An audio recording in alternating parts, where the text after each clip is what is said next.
ನನ್ನ ದೇಹವನ್ನ ಉಳುವಾಗ ಎದೆಯ ಮೇಲೆ ಇಡೀ ತುಂಬಾ ರಾಗಿಯನ್ನ ಇರಿಸಿ ಮಣ್ಣು ಮುಚ್ಚಿಬಿಡಿ ಎಂದು ಹೇಳುವ ಮೂಲಕ ಈ ಕನ್ನಡಿಗ ರಾಗಿಯ ಬಗ್ಗೆ ತಮಗಿದ್ದ ಅಭಿಮಾನ ಸಾವಿನಲ್ಲೂ ಕಂಡಿದ್ದರು. ಇದು ನಮ್ಮ ನೆಲದ ಕನ್ನಡಿಗ ರಾಗಿ ಲಕ್ಷ್ಮಣಯ್ಯನವರ ಕೊನೆಯ ಆಸೆಯಂತೆ ರಾಗಿಯ ಕನಸಿನ ಕನ್ನಡಿಗ ರಾಗಿಯಲ್ಲಿ ಮಾಡಿದ ಸಂಶೋಧನೆ ಬಹುಶಃ ದೇಶದಲ್ಲಿ ಯಾರೂ ಮಾಡಿಲ್ಲ. ಭಾರತ ಮತ್ತು ಆಫ್ರಿಕಾ ರಾಗಿಗಳ ಮೂಲಕ ಇಂಡಾಫ್ ರಾಗಿಯ ತಳಿಯ ಆವಿಷ್ಕಾರ ಮಾಡಿ ಅದರನ್ನ 8 ರೀತಿಯ ಹೊಸ ತಳಿಗಳನ್ನ ಸಂಶೋಧನೆ ಮಾಡಿದ್ರು.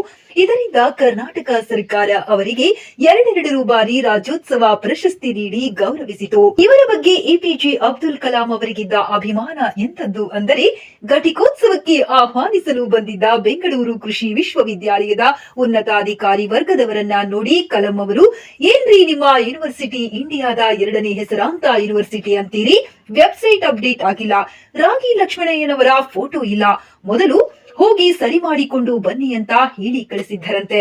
ಅಂತ ಅಭಿಮಾನ ಬಹುಶಃ ಇನ್ನೊಬ್ಬ ಕನ್ನಡಿಗರ ಬಗ್ಗೆ ಕಲಾಂ ಅವರಿಗೆ ಇರಲಿಲ್ಲ ಅನ್ಸುತ್ತೆ. ಇಂಥ ಕನ್ನಡಿಗ ನಮ್ಮ ನಾಡಲ್ಲಿ ಹುಟ್ಟಿದ್ದು ನಮ್ಮ ಹೆಮ್ಮೆ. ನಮಸ್ಕಾರ ಸ್ನೇಹಿತರೆ, ರಾಗಿ ಲಕ್ಷ್ಮಣಯ್ಯವರ ಕುರಿತು ಸಾಕಷ್ಟು ಸಂಶೋಧನೆಗಳನ್ನ ಮಾಡಿ ತೆನೆಮರೆಯ ಕ್ರಾಂತಿ ರಾಗಿ ಲಕ್ಷ್ಮಣಯ್ಯ ಎಂಬ ಪುಸ್ತಕವನ್ನ ಬರೆದಿರುವಂತಹ ಪ್ರೊಫೆಸರ್ ಎಂ ನಾರಾಯಣ ಸ್ವಾಮಿಯವರನ್ನ ನಮ್ಮ ಸುದ್ದಿ ಸ್ಪರ್ಶ ವಾಹಿನಿಯಲ್ಲಿ ಸಂದರ್ಶನ ಮಾಡಿದ್ದೇವೆ. ಬನ್ನಿ ವೀಕ್ಷಕರೇ, ಪ್ರೊಫೆಸರ್ ಎಂ ನಾರಾಯಣ ಸ್ವಾಮಿಯವರ ಸಂದರ್ಶನ ನೋಡೋಣ.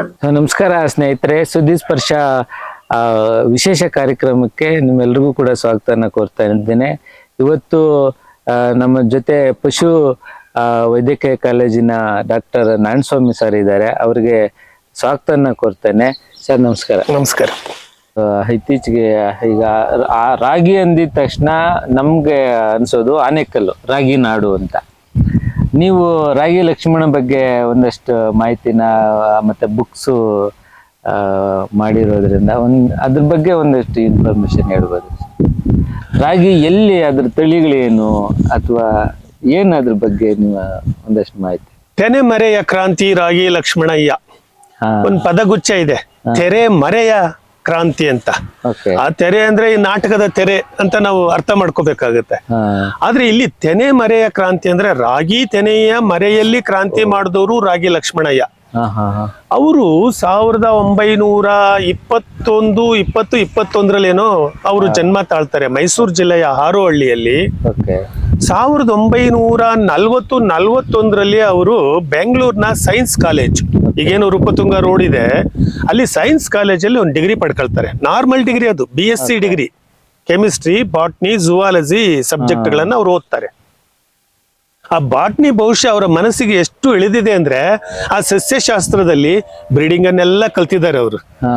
ಆ ಮೂಲಕ ಆಮೇಲೆ ಅವರು ಎಲ್ಲೆಲ್ಲೋ ಕೆಲಸ ಮಾಡಿ ಕೊನೆಗೆ ಜೂನಿಯರ್ ಬೊಟಾನಿಸ್ಟ್ ಅಂತ ಮಂಡ್ಯದ VC ಫಾರ್ಮ್ ಅಲ್ಲಿ ವಿಜ್ಞಾನಿ ಆಗ್ತಾರೆ. ಅಲ್ಲಿ ವಿಜ್ಞಾನಿಯಾಗಿ ರಾಗಿ ತಳಿಗಳನ್ನ ಕಂಡಿಡಿತಾ ಹೋಗ್ತಾರೆ. ಆರಂಭದಲ್ಲಿ ನಮ್ಮ ರಾಜ್ಯದ ತಳಿಗಳು, ನಾವು ದೊಡ್ಡ ಕಡ್ಡಿ ರಾಗಿ, ಚಿಕ್ಕ ಕಡ್ಡಿ ರಾಗಿ, ಇನ್ನೇನೇನೋ ರಾಗಿಗಳ ಹೆಸರುಗಳಿದೆ, ಇವೆಲ್ಲ ಜಾಸ್ತಿ ಉತ್ಪನ್ನ ಕೊಡ್ತಿರ್ಲಿಲ್ಲ, ಇಳುವರಿ ಕೊಡ್ತಿರ್ಲಿಲ್ಲ. ಒಂದೇ ತಿಂಗಳದ್ದು ನಿಜ. ಬಟ್ ಇವೆಲ್ಲ ನಮ್ ಲೋಕಲ್ ತಳಿಗಳು, ಸ್ಥಳೀಯ ತಳಿಗಳು ಸ್ವಲ್ಪ ದೀರ್ಘಾವಧಿ ತಳಿಗಳಾಗಿದ್ವು. 4 ತಿಂಗಳು 5 ತಿಂಗಳು ಹಿಂಗೆ ಬರ್ತಾ ಇದ್ದಿದ್ದು. ಇವು ಉತ್ಪತ್ತಿ ಜಾಸ್ತಿ ಮಾಡ್ತಿರ್ಲಿಲ್ಲ. 1 ಎಕರೆಗೆ ಹೆಚ್ಚಂದ್ರೆ 2 ಕ್ವಿಂಟಾಲ್ 3 ಕ್ವಿಂಟಾಲ್ 4 ಕ್ವಿಂಟಾಲ್ ಅಷ್ಟೇ ಬೆಳೀತಿತ್ತು. ಆದ್ರೆ ರಾಗಿ ಲಕ್ಷ್ಮಣಯ್ಯನವರು ನಮ್ಮ ಕರ್ನಾಟಕದ ತಳಿಗಳ ಜೊತೆಗೆ ಕೊಯಮತ್ತೂರಿನ ತಳಿಗಳನ್ನ ಕ್ರಾಸ್ ಮಾಡ್ತಾರೆ ಅವರು. ಅಂದ್ರೆ ಸಂಕಲನ ಮಾಡೋದು, ರಾಗಿ ಸಂಕಲನ. ವಿಶೇಷ ಸರ್, ಈಗ ಕರ್ನಾಟಕದ ರಾಗಿ ತಳಿಗೂ ಕೊಯಮತ್ತೂರಿನ ರಾಗಿ ಏನ್ ವಿಶೇಷತೆ? ಯಾಕೆಂದ್ರೆ ನಮ್ಮಲ್ಲೇನೆ ಬೇರೆ ಬೇರೆ ತಳಿಗಳಿದೆಯಲ್ಲ, ಒಂದು ಎತ್ತರಕ್ಕೆ ಬೆಳಿಬಹುದು, ಒಂದು ತೆನೆ ಇಟ್ಟಾಗ 3 ಇಲುಕುಗಳು ಇಡ್ಬೋದು, ಒಂದು 4 ಇಳುಕು ಇಡುತ್ತೆ, ಇನ್ನೊಂದು 5 ಇಲುಕು ಇಡುತ್ತೆ. ಎತ್ತರ ಆಗ್ಲಿ ಅಥವಾ ಇಳುವರಿ ಆಗ್ಲಿ ಇದರಲ್ಲಿ ವ್ಯತ್ಯಾಸ ಇದೆ. ಆಮೇಲೆ ರಾಗಿಯಲ್ಲಿ ಯಾರೂ ಕೂಡ ಬ್ರೀಡ್ ಮಾಡಿರ್ಲಿಲ್ಲ ಅಷ್ಟೊತ್ತಿಗೆ. ಬ್ರೀಡ್ ಮಾಡಿರ್ಲಿಲ್ಲ.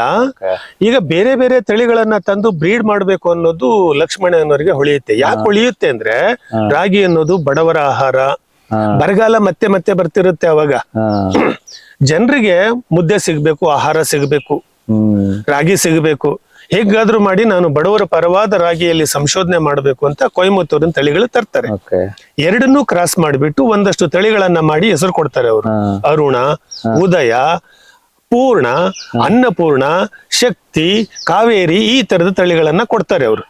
ಇವೆಲ್ಲ ಒಂದ್ ಸ್ವಲ್ಪ ಅಧಿಕ ಇಳುವರಿ ಕೊಡ್ತವೆ.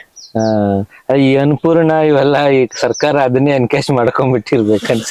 ಅಲ್ಲ ಆ ಕಾಲದಲ್ಲಿ ಇದೆಲ್ಲ ಏನು ಬಂದಾಗ 1965, 66, 70ನೇ ಇಸ್ವಿ 80ನೇ ಇಸ್ವಿಗೆ ಬಂದಿದೆ ಅದು. ಇದನ್ನ ಗಮನಿಸಿದಂತ ಅಮೆರಿಕದ ರಾಕ್ ಫೆಲ್ಲರ್ ಸಂಸ್ಥೆ, ಇಲ್ಲೊಬ್ಬ ತಳಿ ವಿಜ್ಞಾನಿ ಬಂದಿದ್ದಾನೆ, ರಾಗಿ ಬ್ರೀಡರ್. ಇಲ್ಲಿವರೆಗೂ ರಾಗಿಯಲ್ಲಿ ಬ್ರೀಡ್ ಮಾಡಕ್ ಯಾರ್ಯಾರೋ ಪ್ರಯತ್ನ ಮಾಡಿದ್ರು, ಆಗಿರ್ಲಿಲ್ಲ. ಲಕ್ಷ್ಮಣಯ್ಯ ಸಕ್ಸಸ್ ಆಗಿಬಿಟ್ಟಿದ್ದಾರೆ ಅದರಲ್ಲಿ ಅಂತ ಅವ್ರು ಒಂದಷ್ಟು ಆಫ್ರಿಕಾದ ರಾಗಿ ತಳಿಗಳ ಕಾಳುಗಳನ್ನ ಕಳಿಸ್ತಾರೆ.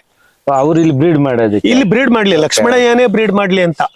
ಲಕ್ಷ್ಮಣಯ್ಯನವ್ರ ಕೈಗೆ ಸೇರಿದ್ರೆ ಈ ರಾಗಿ ಕಾಳುಗಳು ಡೆವಲಪ್ ಆಗುತ್ತೆ ಅಂತ. ಆಗ ಅವರು ಆಫ್ರಿಕಾದ ತಳಿ ಮತ್ತು ಇಂಡಿಯಾದ ತಳಿಗಳ ಜೊತೆಗೆ ಕ್ರಾಸ್ ಮಾಡ್ತಾರೆ. ಈ ಇಂಡಿಯಾ ಮತ್ತು ಆಫ್ರಿಕಾದ ತಳಿಯನ್ನ ಕ್ರಾಸ್ ಮಾಡಿ ಇಂಡಾಫ್ ಅಂತ ಹೆಸರಿಡ್ತಾರೆ. ಇಂಡಾಫ್ ಅಂತ ಹೇಳಿ ಹೆಸರು ಬಂದಿರೋದು ಈ ಕಾರಣಕ್ಕೆ India plus Africa is equal to Indaf ರಾಗಿ ಅಂತ. ಈಗ ನಮ್ಮ ರೈತರಿಗೆ ಬಹಳ ಜನಕ್ಕೆ ಇದು ಗೊತ್ತಿಲ್ಲದೆ ಇರ್ಬೋದು ಹೆಸರು. ಹೇಗೆ ಇಂಡಾಫ್ ಅನ್ನೋ ಪದವನ್ನ ಅವರು ನಾಣ್ಯ ಆಗಿ ಚಲಾವಣೆಗೆ ತಂದ್ರು. ಬಟ್ ಹೆಸರು ಗೊತ್ತಿತ್ತು ನನಗೆ, ಬಟ್ ಏನೋ ಇಂಡಿಯಾ ಮತ್ತು ಆಫ್ರಿಕಾದ ಜಾಯಿಂಟ್ ಅಂತ ಗೊತ್ತಿರ್ಲಿಲ್ಲ. ಇಂಡಾಫ್ ತಳಿ ಆಗುತ್ತೆ. ನೋಡಿ, ಇಂಡಾಫ್ 1ರಿಂದ 15ವರೆಗೂ ತಳಿ ಬರುತ್ತೆ. ಇಂಡಾಫ್ 1, 2, 3, 4, 5. ಇವತ್ತಿಗೂ ಕೂಡ ಇಂಡಾಫ್ 5 ಬಿತ್ತಾರೆ ನಮ್ಮ ರೈತರು. ಅವ್ರೇನೆ ಬಿತ್ಕೊಂಡು ಬಿತ್ತನೆ ಬೀಜ ಎತ್ತಿಟ್ಕೊಂಡು ಇಂಡಾಫ್ 8 ಕೂಡ ಬಿತ್ತಾರೆ. ಅಥವಾ ಕೃಷಿ ವಿಶ್ವವಿದ್ಯಾಲಯ ಬೆಂಗಳೂರು ಅವರು ಕೂಡ ಇಂಡಾಫ್ 8, ಇಂಡಾಫ್ 5 ಬಿತ್ತಿ ಅಂತ ಕೂಡ ಹೇಳ್ತಾರೆ. ಆಮೇಲೆ ಅವರು ತಳಿಗಳು ಕೊಟ್ರಲ್ಲ, ಅದನ್ನೇನೆ ಇವತ್ತು ಇಟ್ಕೊಂಡು ಮತ್ತು ಹೊಸ ತಳಿಗಳು ಬಂದಿದೆ. ಮಂಡ್ಯ ರಾಗಿ ಅಂತ, ಬೇರೆ ಬೇರೆ GPU ಜರ್ಮ್ ಪ್ಲಾಸಮ್ ಯೂನಿಟ್ ರಾಗಿ ಅಂತ ಕೃಷಿ ವಿಶ್ವವಿದ್ಯಾಲಯದವರು ಬಿಡುಗಡೆ ಮಾಡ್ತಿದ್ದಾರೆ.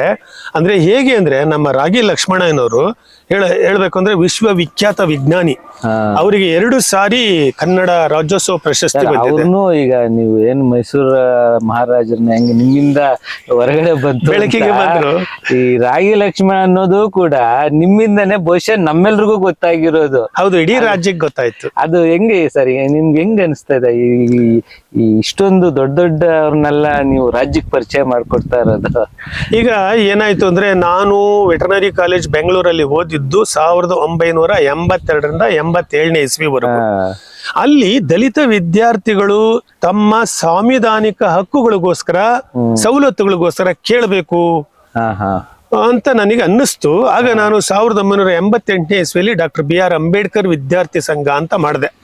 Ambedkar student association, in short ನಾವು ಅದನ್ನ ASA ಅನ್ಬೋದು, ಅಂಬೇಡ್ಕರ್ ಸ್ಟೂಡೆಂಟ್ ಅಸೋಸಿಯೇಷನ್. ಈ ಕೋಲಾರದ ಹೋರಾಟದ ನಿಜವಾಗ್ಲೂ ಹೌದೌದು, ಚಳುವಳಿ ರಕ್ತ ಇತ್ತು ನನಗೆ.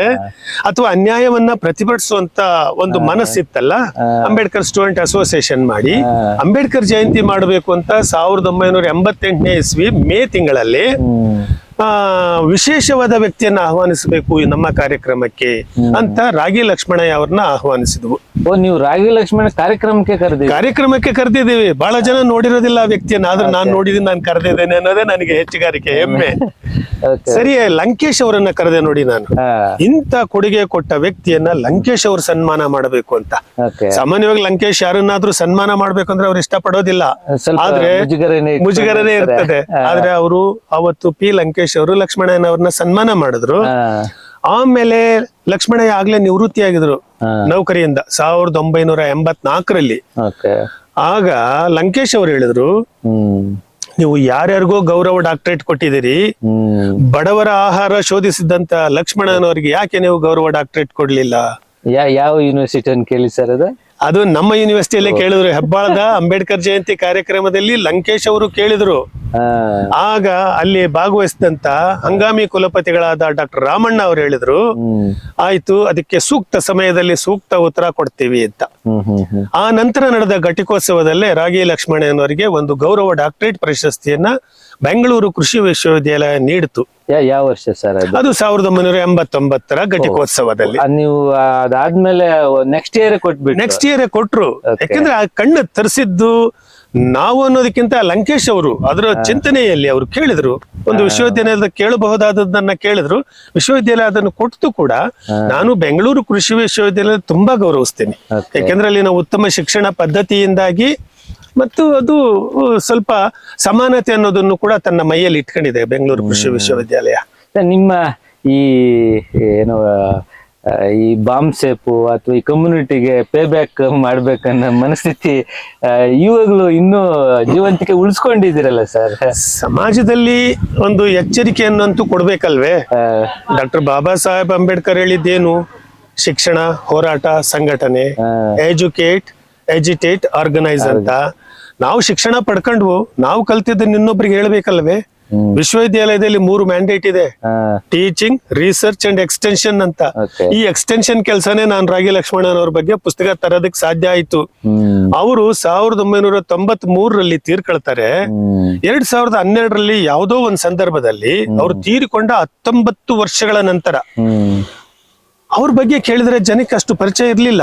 ಇಲ್ಲ, ಇವ್ರ ಬಗ್ಗೆ ಒಂದು ಪುಸ್ತಕ ಮಾಡೋಣ ಅಂತ 2012ರಲ್ಲಿ ತೆನೆಮರೆಯ ಕ್ರಾಂತಿ ರಾಗಿ ಲಕ್ಷ್ಮಣಯ್ಯ ಅಂತ ಪುಸ್ತಕ ಬರೆದೆ. ಆ ಪುಸ್ತಕ ಬಂದ ಮೇಲೆ ಪ್ರಥಮ PUCಗೆ ಒಂದು ಪಾಠ ಬರೆದ್ರು, ರಾಗಿ ಮುದ್ದೆ ಅಂತ. ಪ್ರಜಾವಾಣಿಯ ಚಾಹಾ ರಘುನಾಥ್ ಅವರು. ಯಾಕಂದ್ರೆ ಆ ವರ್ಷ ಪಠ್ಯ ಪುಸ್ತಕಗಳೆಲ್ಲ ಬದಲಾಗಿದೆ. 2013ರಲ್ಲಿ ರಾಗಿ ಮುದ್ದೆ ಅಂತ ಪಾಠ ಬರೆದು ಅದರಲ್ಲಿ ಲಕ್ಷ್ಮಣಯ್ಯನವರು ಹೇಳ್ತಾ ಇದ್ದ ಮಾತು ಬಂದಿದೆ. ಅದೇನೆಂದ್ರೆ, ಅವರು 1993ರಲ್ಲಿ ತೀರ್ಕೊಳ್ಳುವಾಗ ಅವರಿಗೆ ಕ್ಯಾನ್ಸರ್ ಬಂದಿತ್ತು. ಕಿದ್ವಾಯಿ ಸ್ಮಾರಕ ಗ್ರಂಥಿ ಸಂಸ್ಥೆಯಲ್ಲಿ ಅವ್ರು ಚಿಕಿತ್ಸೆ ಪಡಿತಾ ಇದ್ರು. ಆಗ ಅವ್ರು ಹೇಳಿದ್ರಂತೆ, ನಾನು ತೀರಿಕೊಂಡ ಮೇಲೆ ನನ್ನ ಸಂಸ್ಕಾರ ಮಾಡುವಾಗ ನನ್ನ ಎದೆ ಮೇಲೆ ಒಂದು ಹಿಡಿ ರಾಗಿ ಕಾಳು ಹಾಕಿ ಅಷ್ಟೇ ಸಾಕು ಅಂತ ಹೇಳಿದ್ರಂತೆ. ಅದು ರಾಗಿ ಮುದ್ದೆ ಪಾಠದಲ್ಲಿದೆ, ಇವತ್ತಿನವರೆಗೂ ಇದೆ. ಅದು ಕನ್ನಡ ಪ್ರಥಮ PUC ಪಠ್ಯದಲ್ಲಿ. ಆ ಪಠ್ಯದ ಕೊನೆಗೆ 3 ಪುಸ್ತಕಗಳನ್ನ ಹೆಚ್ಚಿನ ಓದಿಗೆ ಅಂತ ಇಟ್ಟಿದ್ದಾರೆ ಚಹಾ ರಘುನಾಥ್ ಅಥವಾ ಪಠ್ಯ ಪುಸ್ತಕ ಸಮಿತಿಯವರು. ಮೊದಲನೇದು ರಾಮಧಾನ್ಯ ಚರಿತೆ, ಕನಕದಾಸ. ಎರಡನೇದು ಕಾಲಜ್ಞಾನಿ ಕನಕ, ಪ್ರೊಫೆಸರ್ ಕಿರಂ ನಾಗರಾಜ ಅವರದು. 3ನೇ ಪುಸ್ತಕ ನಾನು ಸಂಪಾದಿಸಿದ್ದು ಲಕ್ಷ್ಮಣಯ್ಯನವ್ರ ಕುರಿತಾಗಿ, ತೆನೆಮರೆಯ ಕ್ರಾಂತಿ, ಪ್ರೊಫೆಸರ್ M ನಾರಾಯಣ ಸ್ವಾಮಿ ಮತ್ತು ರಮೇಶ್ ಸಂಕ್ರಾಂತಿ ಅಂತ. ಆ ತರದಲ್ಲಿ ಒಂದು ನಾಡಿನ ರೈತರಿಗೆ ಅಥವಾ ರಾಗಿ ಬೆಳೆಯುವ ರೈತರಿಗೆ ಓದೋದಕ್ಕಂತೂ ನಾನು ಒಂದು ಪುಸ್ತಕ ಕೊಟ್ಟಿದ್ದೇನೆ ಅನ್ನುವಂಥದ್ದು ನನ್ನ ಮನಸ್ಸಿದೆ. ಸರಿ, ಇಟ್ಟಂ ತಿಂದಂ ಬೆಟ್ಟಂ ಕಿತ್ತಿಟ್ಟಂ ಅಂತ ಒಂದು ಮಾತು ಇದೆ ಅಲ್ಲ ಸರ್. ಈ ಹಿಸ್ಟ್ರಿನಲ್ಲಿ ಈ ರಾಗಿ ಬಗ್ಗೆ ಎಲ್ಲಿ ನಮ್ಗೆ ನೋಡಕ್ ಸಿಗುತ್ತೆ ಸರ್? ಅದು ನಮ್ಮ ಪೂರ್ವಜರ ಈಗ ಹಳೆ ಈಗ ರಾಮಧಾನ್ಯ ಚರಿತೆ ಆ ತರದನ್ನ ಹಿಸ್ಟ್ರಿನಲ್ಲಿ ಎಲ್ಲಾದ್ರೂ ನೀವು ಅದನ್ನ ಹೆಸರಿಸೋದಾದ್ರೆ? ಈಗ ರಾಗಿಯನ್ನ ನಮ್ಮ ಹಿರಿಯರೆಲ್ಲ ಹಗೆವುಗಳಲ್ಲಿ ಶೇಖರಣೆ ಮಾಡಿ ಇಡ್ತಾ ಇದ್ರು. ಎಷ್ಟು ವರ್ಷಗಳಾದ್ರೂ ಕೆಡದೆ ಇರ್ತಾ ಇತ್ತು. ಕಣಜಗಳಲ್ಲಿ, ಹಗೆವುಗಳಲ್ಲಿ ಇಟ್ಟಾಗ, ಭೂಮಿಯಲ್ಲಿ ಹಗೆವು ಮಾಡಿ ಇಡ್ತಾ ಇದ್ರಲ್ಲ ಯಾರಪ್ಪ ಮತ್ತು ಮೇಂಜದಾರಗಳಲ್ಲಿ ನಿಜವಾಗ್ಲೂ ಅಲ್ಲಿ ಇಟ್ಟಾಗ ಆ ರಾಗಿ ಸಿಕ್ತಂತೆ. ಅದು 2000-3000 ವರ್ಷಗಳ ಹಿಂದೆ ಇಟ್ಟ ರಾಗಿ ಕೆಡದಂತೆ ಇತ್ತಂತೆ. ಅದೇ ನೀವು ಅಕ್ಕಿ ಶೇಖರಣೆ ಮಾಡಿ ಇಟ್ಟಿರಿ, ಸ್ವಲ್ಪ ದಿನಕ್ಕೆ ಹುಳ ಬಿದ್ದಿರುತ್ತೆ ಅಥವಾ ಕೆಟ್ಟು ಹೋಗಿರುತ್ತೆ. ಅದು ರಾಗಿ ಕೆಡದಂತೆ ಉಳಿಯುವಂತ ಒಂದು ಧಾನ್ಯ. ಬಹುಶಃ ರಾಮಧಾನ್ಯ ಚರಿತೆಯಲ್ಲಿ ಇದೇ ಬರುತ್ತದೆ ವಾಗ್ವಾದ, ಅಕ್ಕಿಗೂ ಯಾರು ಕೀಳು ಅನ್ನೋದು. ಈ ಹೊಸ ಪೀಳಿಗೆಗೆ ನಾವು ಕೃಷಿನ ಹೆಂಗೆ ಅಥವಾ ಪಶು ಹಸು ಅಂತಂದಾಗ ಈ ಅಸಹ್ಯ ಪಟ್ಕೊಳ್ಳೋದು ಈ ತರದ್ದೆಲ್ಲ ಆಗ್ತಾ ಇದಾವೆ, ಹೆಂಗೆ ಸರ್ ಅವನ್ನ ಪರಿಚಯ ಮಾಡ್ಕೊಡ್ಬೇಕು? ಅಸಹ್ಯ ಇದೆ ಅಂತ ನನಗೆ ಅನ್ಸೋದಿಲ್ಲ. ಯಾಕೆಂದ್ರೆ ಈಗ IT BT ಯಲ್ಲಿರೋರು ಕೂಡ ನಾನು ಮತ್ತೆ ನಮ್ಮ ಉದ್ಯೋಗಗಳಿಗೆ ಹೋಗ್ಬೇಕು ಅಂತ ಕೃಷಿಗೆ ವಾಪಸ್ ಹೋಗ್ತಾ ಇದ್ದಾರೆ. ಅಥವಾ ಒಂದು ಕುರಿ ಫಾರಂ, ಕೋಳಿ ಫಾರಂ, ಹಸು ಫಾರಂ ಎಲ್ಲ ಮಾಡ್ತಾ ಇದ್ರಲ್ಲೂ ಕೂಡ ನಾವು ಸಾಧನೆ ಮಾಡ್ಬೇಕು, ಉತ್ಪತ್ತಿ ಸಾಧನೆ ಮಾಡ್ಬೇಕು ಅಂತ ಹೊರಟಿದ್ದಾರೆ. ಒಂದು ಸ್ಲೋಗನ್ ಇದೆ, ಪಶು ಸಂಪತ್ತು ದೇಶದ ಸಂಪತ್ತು ಅಂತ. ಇದನ್ನೆಲ್ಲ ಪಶು ವಿಜ್ಞಾನವನ್ನ, ಆಧುನಿಕ ಪಶು ವಿಜ್ಞಾನವನ್ನ ಅರ್ಥಕೊಂಡ್ರೆ ಇದೆಲ್ಲ ಮಾಡೋದಕ್ಕೆ ಸಾಧ್ಯ ಇದೆ. ಯಾರೋ ಸಿಟಿಯಲ್ಲಿ ಇರೋರು ಕೆಲವರು ನನಗೆ ಸಗಣಿ ಆಗಲ್ಲ, ಗಂಜಲ ಆಗಲ್ಲ ಅನ್ಬೋದು. ಆದ್ರೆ ಸಗಣಿ, ಗಾಂಜಲ ಮತ್ತು ಆ ಮಣ್ಣು ಮುಟ್ಟುವುದು, ಆ ಕೃಷಿ ಮಾಡುವುದು ಎಲ್ಲವನ್ನು ಮಾಡ್ಬೇಕಾಗುತ್ತದೆ ಅಂತ ನಾನು ಭಾವಿಸಿದ್ದೇನೆ. ಈ ಗಂಜಲ ಅನ್ನೋದು ಇನ್ನೊಂದ್ ಸ್ವಲ್ಪ, ಯಾಕಂದ್ರೆ ಅದೊಂದು ಪೊಲಿಟಿಕಲ್ ಅಜೆಂಡಾ ಆಗ್ಬಿಟ್ಟಿದೆ. ಆ ಬಗ್ಗೆ ನಾನು ಸದ್ಯಕ್ಕೆ ಕಾಮೆಂಟ್ ಮಾಡೋದಿಲ್ಲ. ನೋಡೋಣ, ಮುಂದಿನ ದಿನಗಳಲ್ಲಿ ಆ ಸಂಶೋಧನೆಯಿಂದ ಇನ್ನೂ ಏನೇನು ಈಚೆ ಬರುತ್ತೋ ನೋಡೋಣ. ಸಂಶೋಧನೆಗಳು ನಡೀತಿದೆ, ನೋಡೋಣ. ಇಷ್ಟೊತ್ತು ತುಂಬಾ ಮಾಹಿತಿನ ಶೇರ್ ಮಾಡಿದ್ದೀರಾ ಸರ್. ನೀವು ಏನಾದ್ರು ಹೇಳ್ಬೇಕು ಅಥವಾ ನಿಮ್ಮ ಮುಂದಿನ ಬಹಳ ಪ್ರಮುಖ ಹೆಜ್ಜೆ ಏನಾದ್ರು ಇದ್ರೆ ಶೇರ್ ಮಾಡ್ಬೋದು ಸರ್? ಪ್ರಮುಖ ಹೆಜ್ಜೆ ಬರವಣಿಗೆ. ನಾನು ಪಶುವೈದ್ಯಕೀಯ ಕಾಲೇಜಿನಲ್ಲಿ ಹೆಬ್ಬಾಳದಲ್ಲಿ ಶಿಕ್ಷಕನಾಗಿ, ಪ್ರಾಧ್ಯಾಪಕನಾಗಿ ಬೋಧನೆಯಲ್ಲಿ ಹೆಚ್ಚು ತೊಡಗಿಸ್ಕೊಂಡಿದ್ದೇನೆ. ಸಂಶೋಧನೆಯಲ್ಲೂ ತೊಡಗಿಸ್ಕೊಂಡೆ. ಹಾಗೇನೆ ವಿಸ್ತರಣೆ, ಅದು ನನಗೆ ತುಂಬ ವೃತ್ತಿ ಪ್ರವೃತ್ತಿ ಅಂತೀವಲ್ಲ, ಅದು ನನ್ನ ಹವ್ಯಾಸ ಆಗಿ ಬೆಳೆದು ಬಂತು. 1994ರಿಂದ ಇಲ್ಲಿಯವರೆಗೂ ವಿಸ್ತರಣಾ ಲೇಖನಗಳನ್ನ ಬರೀತಾನೆ ಇದ್ದೀನಿ. ಒಂದು ಯೂನಿವರ್ಸಿಟಿ ಅಂದ್ರೆ ಬೋಧನೆ ಮಾಡಬೇಕು, ವಿಸ್ತರಣೆ ಮಾಡಬೇಕು, ಆಮೇಲೆ ಸಂಶೋಧನೆ ಮಾಡಬೇಕು ಅಂತ. ಈ ವಿಸ್ತರಣೆಯನ್ನು ನಾನು ಜಾಸ್ತಿ ಹಚ್ಕೊಂಡಿದ್ದೆ ತಲೆಗೆ. ಕುವೆಂಪು ಅವರು ಹೇಳ್ತಾರೆ, ಅವ್ರು ಮೈಸೂರು ಯೂನಿವರ್ಸಿಟಿ ಕುಲಪತಿಗಳಾಗಿದ್ದಂಥವ್ರು. ವಿಶ್ವವಿದ್ಯಾಲಯದಲ್ಲಿ 3 ಅಂಗಗಳಿದಾವೆ. ಒಂದು ಬೋಧನಾಂಗ, ಇನ್ನೊಂದು ಸಂಶೋಧನಾಂಗ, ಇನ್ನೊಂದು ಪ್ರಸಾರಾಂಗ ಅಂತ. ಅವರು ಈ 3 ಅಂಗಗಳನ್ನ ನಮ್ಮ ದೇಹದ ಅಂಗಗಳಿಗೆ ಹೋಲಿಸ್ತಾರೆ. ಹೇಗೆ ಅಂದ್ರೆ, ಸಂಶೋಧನಾಂಗ ಅಂದ್ರೆ ನಮ್ಮ ಮೆದುಳು ಕೆಲಸ ಮಾಡುತ್ತೆ, ಹೇಗೆ ಸಂಶೋಧನೆ ಮಾಡಬೇಕು ಅಂತ. ಸೊ ಸಂಶೋಧನಾಂಗವನ್ನ ನಮ್ಮ ಮೆದುಳಿಗೆ ಹೋಲಿಕೆ ಮಾಡಿಕೊಳ್ಳೋಣ ಅಂತ ಹೇಳ್ತಾರೆ. ಆಮೇಲೆ ನಾವು ಬೋಧನೆ ಮಾಡ್ತೀವಿ, ಆ ತರಗತಿಯಲ್ಲಿ ನಿಂತು ಆ ಕಪ್ಪು ಹಲಗೆ ಬ್ಲಾಕ್ ಬೋರ್ಡ್ ಮುಂದೆ ಚಾಕ್ ಪೀಸ್ ಅನ್ನು ಇಟ್ಕೊಂಡು ಪಾಠ ಮಾಡ್ತೇವೆ. ನಾವು ಪಾಠ ಮಾಡುವಾಗ ಕೈ ಸನ್ನೆ ಮಾಡ್ತೇವೆ. ಈ ಬೋಧನಾಂಗವನ್ನ ನಮ್ಮ ದೇಹದ ಅಂಗವಾದ ಕೈಗೆ ಹೋಲಿಕೆ ಮಾಡ್ಕೊಳ್ಳೋಣ ಅಂತ ಕುವೆಂಪು ಅವರು ಹೇಳ್ತಾರೆ, ಆಂಗಿಕವಾಗಿ. ಆಮೇಲೆ ಪ್ರಸಾರಾಂಗ ಅಂತ ಏನು ಬೆಂಗಳೂರು ಯೂನಿವರ್ಸಿಟಿ, ಮೈಸೂರು ಯೂನಿವರ್ಸಿಟಿಯಲ್ಲಿ ಇದೆ, ಅದಕ್ಕೆ ಸರಿಸಮನಾದದ್ದು ಕೃಷಿ ವಿಶ್ವವಿದ್ಯಾಲಯಗಳಲ್ಲಿ ವಿಸ್ತರಣೆ ಅಂತ. ನಮ್ಮ ಜ್ಞಾನವನ್ನ ರೈತರಿಗೆ ವಿಸ್ತರಣೆ ಮಾಡಬೇಕು, ಸಮಾಜಕ್ಕೆ ವಿಸ್ತರಣೆ ಮಾಡಬೇಕು. ಈ ವಿಷಯದಲ್ಲಿ ಪ್ರಸಾರಾಂಗ ಕುರಿತಾಗಿ ಕುವೆಂಪು ಅವರು ಹೇಳೋದೇನೆಂದ್ರೆ, ಪ್ರಸಾರಾಂಗ ಹೇಗೆ ಕೆಲಸ ಮಾಡುತ್ತೆ ಅಂದ್ರೆ ನಮ್ಮ ಹೃದಯದಂತೆ ಕೆಲಸ ಮಾಡುತ್ತದೆ. ನಾವೇನಾದ್ರೂ ಪ್ರಕಟಣೆ ಮಾಡಿದ್ರೆ ಇಡೀ ಸಮಾಜಕ್ಕೆ ಹೋಗುತ್ತೆ. ಹೇಗೆ ಅಂದ್ರೆ, ಹೃದಯ ರಕ್ತವನ್ನ ಪಂಪ್ ಮಾಡಿದರೆ ಇಡೀ ದೇಹಕ್ಕೆ ಹೋಗುತ್ತಲ್ಲ, ಹಾಗೆ ಹೀಗೆ ನಮ್ಮ ವಿಶ್ವವಿದ್ಯಾಲಯಗಳು ಬೋಧನಾಂಗ, ಸಂಶೋಧನಾಂಗ, ಪ್ರಸಾರಾಂಗದಲ್ಲಿ ಉತ್ತಮವಾದ ಕೆಲಸ ಮಾಡಬೇಕು ಅಂತ ಹೇಳಿದ್ರಲ್ಲ. ಈ ಪ್ರಸಾರಾಂಗ, ಈ ವಿಸ್ತರಣೆ ಚಟುವಟಿಕೆಗಳಲ್ಲಿ ನಾನು ಸಾಕಷ್ಟು ಈ ಸಾಹಿತ್ಯ ಬರೆದಿದ್ದೇನೆ. ಮುಂದಿನ ದಿನಗಳಲ್ಲೂ ಕೂಡ ಅದನ್ನ ಬರೆಯುವಂತ ತುಂಬಾ ಉತ್ಸಾಹ ಅಂತೂ ಇದ್ದೇ ಇದೆ. ತುಂಬಾ ಧನ್ಯವಾದಗಳು ಸರ್. ನಮ್ಮ ಏನು ದೇಹದಲ್ಲಿ ಅಥವಾ ಹೃದಯದಲ್ಲಿ ಏನು ರಕ್ತ ಇಡೀ ದೇಹನ ಹೆಂಗೆ ಚಲನಶೀಲವಾಗಿ ಇಟ್ಟಿರ್ತದೋ ಹಂಗೆ ತಾವು ಇನ್ನೊಂದಷ್ಟು ವಿಶ್ವವಿದ್ಯಾಲಯಗಳಲ್ಲಿ ಏನೇನು ಕಾರ್ಯಚಟುವಟಿಕೆ ಆಗುತ್ತೋ ರೈತರಿಗೆ, ವಿದ್ಯಾರ್ಥಿಗಳಿಗೆ ಅಥವಾ ದಲಿತ ಸಮುದಾಯಕ್ಕೆ ಎಲ್ಲ ಕಮ್ಯುನಿಟಿಗಳಿಗೂ ಸೇರ್ಲಿ ನಿಮ್ಮ ಸಾಧನೆ. ನಮಗೂ ಒಂದಷ್ಟು ಸ್ಫೂರ್ತಿ ಸರ್.